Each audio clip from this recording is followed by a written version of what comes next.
Frederick County in north central Maryland, northwestern Harford County in northern Maryland, southern Carroll County in north central Maryland, northwestern Baltimore County in northern Maryland, until 9:15 p.m. At 8:28 p.m., severe thunderstorms were detected along the line extending from 10 miles northwest of Jarrettsville to 10 miles southwest of Westminster, and were moving east at 25 miles per hour.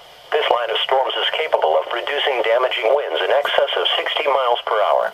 Locations impacted include Gammer, Reisterstown, Jarrettsville, Cockeysville. This is a dangerous line of storms. If you are in its path, move indoors to a sturdy building and stay away from windows.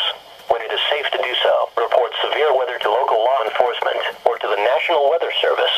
This is a dangerous line of storms. If you are in its path, prepare immediately for damaging wind gusts and frequent clouds.